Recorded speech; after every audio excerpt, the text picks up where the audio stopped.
En este video veremos qué son los ciclos y para qué nos sirven. Supongamos que queremos mostrar los números del 1 al 1000. Podríamos utilizar la función print. Print 1, print 2, print 3, hasta print 1000. Pero la pregunta es, ¿existirán maneras más simples? Iteración es el acto de repetir un proceso con la intención de alcanzar una meta. En el diagrama que les muestro a continuación, hay una condicional representada por el rombo que mientras sea verdadera, esta condicional ejecuta un bloque de acciones. Si vuelve a ser verdadera, vuelve a ejecutar ese mismo bloque de acciones. Y esto finaliza hasta que la condición es falsa y pasa a una acción nueva.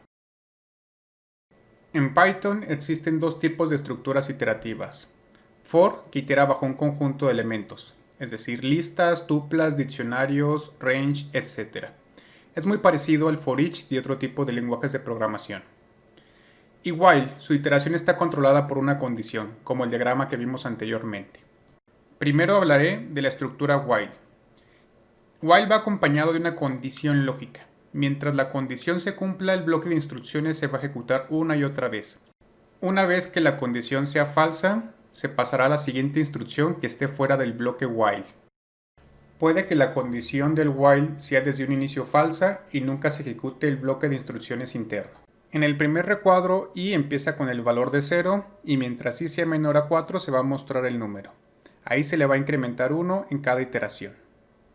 I empieza con 0. 0 es menor que 4, lo cual es verdadero, entra dentro del bloque, ahí se le suma 1 y se muestra el 1. Las dos instrucciones dentro del while se repiten mientras la condicional se cumpla, es decir, i se hace 2 y se muestra. Se hace 3 y se muestra. Se hace 4, se muestra y cuando se compara 4 menor que 4 es falso y ahí finaliza. En el siguiente ejemplo ocurre lo mismo, solo que el print está fuera del while, ejecutando el print una vez con valor 4. Ahora pasaremos a la estructura for, la cual explicaremos con unos ejemplos. Esta estructura se compone primeramente de la palabra for, seguido por una variable, que en este caso es i. Esta variable irá cambiando de acuerdo al grupo. En este caso, el range que contiene los elementos 1, 2 y 3 serán los valores que tomará i en cada ciclo. Primero 1, luego 2 y luego 3. Posteriormente se utilizará la palabra in. Y por último, del lado derecho de la palabra in estará un tipo de dato que contenga múltiples elementos, como en este caso el range, que contiene los números del 1 al 3. La línea finaliza con 2 puntos, lo que indica un bloque, el bloque del for. El segundo ejemplo es idéntico al primero, la única diferencia es que iteramos sobre la lista que contiene los elementos 1, 2 y 3. También nos es posible iterar sobre otras estructuras como son tuplas y diccionarios. Por último, al igual que el while, lo que se ejecuta múltiples veces es lo que se encuentra dentro del bloque for, es decir, lo que contiene indentación, en este caso la línea x igual a y, asignándole a x el valor de 1, luego 2 y por último 3. Al finalizar la ejecución del for, se ejecuta la línea print x mostrando el valor de x que es igual a 3. Con esto podemos contestar el planteamiento inicial. Bastará con un for que utilice una estructura que contenga los elementos del 1 al 1000 y vaya mostrando cada uno de ellos uno a la vez. Pasemos a un ejemplo más interesante, el cual consiste en crear una función que permita calcular la suma de los cuadrados del 1 al n. Es decir, sumaremos 1 al cuadrado, 2 al cuadrado, 3 al cuadrado, etc. hasta n al cuadrado. Para ello, crearemos la función que reciba como parámetro n. En la variable x iremos acumulando la suma de los términos. Posteriormente crearemos un for que recorra los números del 1 al n. En el caso del range ponemos el límite superior como n más 1, ya que recuerden que este último número no se incluye.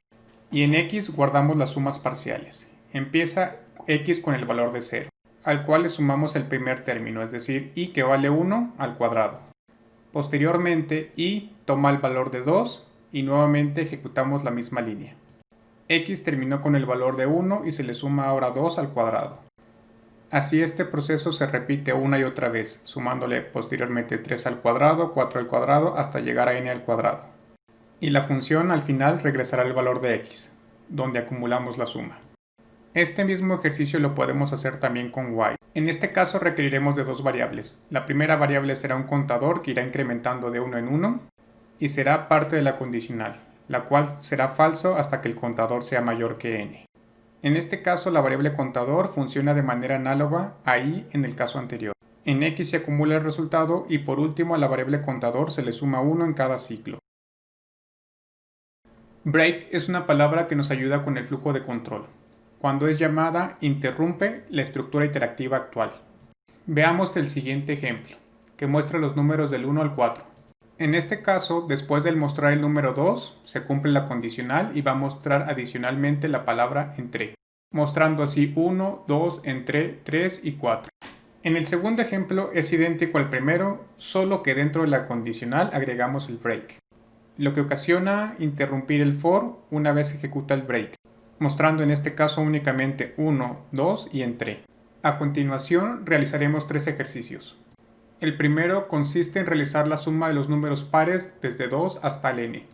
El segundo ejercicio consiste en calcular un número factorial. Y el tercero consiste en una suma donde se irán alternando los exponentes. El primer ejercicio consistía en crear la suma de los números pares del 2 a n. Partimos creando la función.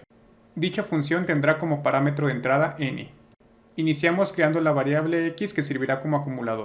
Posteriormente definimos el for, donde en el rango partiremos de 2, finalizará en n y avanzará de 2 en 2. Por último, el valor de i, que es el que irá cambiando dentro del for, lo acumularemos en la variable x. Al final de la función, regresamos el valor de x que contendrá la suma de todos los términos. Para verificar su funcionamiento, utilizaremos el valor de n como 10, cuya suma es 2 más 4 más 6 más 8 más 10, que nos da un resultado de 30. Al ejecutar el programa, efectivamente obtenemos el valor de 30. Para entender un poco mejor lo que pasó, iremos a Python Tutor y ejecutaremos este programa paso a paso. Al ejecutarlo, lo primero que pasa es que se define la función suma2n. Posteriormente se manda a llamar con el valor de 10. En la función, n adquiere el valor de 10. Definimos x con el valor de 0 e iniciamos el for, el cual empezará con el valor de 2 en la variable i. Entonces a x le sumamos el valor de i, quedando x en 2. Regresamos al for y i tomará el valor de 4, que es el siguiente término del range. Nuevamente a x le sumaremos este valor de i, quedando x en el valor de 6. Regresamos nuevamente al for y en este caso i toma el valor de 6. Sumamos nuevamente este valor a x, concluyendo x con el valor de 12. Avanzamos en el for, i toma el valor de 8 y al sumarlo a x tiene un valor de 20. Por último, i toma el valor de 10, que al sumarlo en x terminará con el valor de 30. La función regresa el valor de x, que en este caso es 30, y este valor será el que se mostrará en el print. El segundo ejercicio consiste en calcular el factorial de n. Nuevamente partiremos de un acumulador, en este caso r, que iniciará con el valor de 1.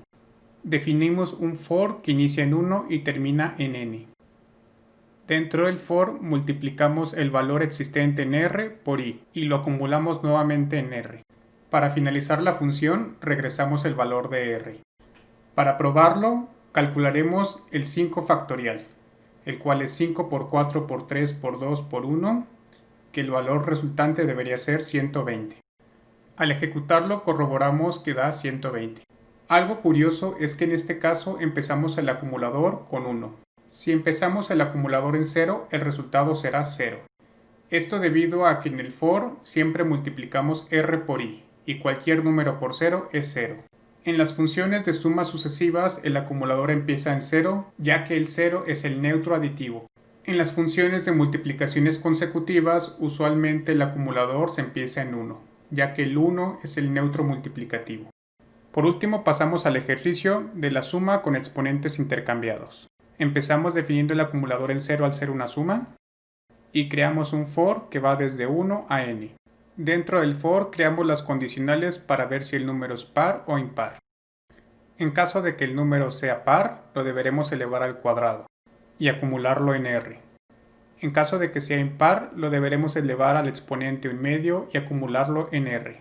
Finalmente, regresamos el valor de r y lo probamos con el caso de prueba donde n es 4. El número esperado será la raíz de 1 más 2 al cuadrado más la raíz de 3 más 4 al cuadrado.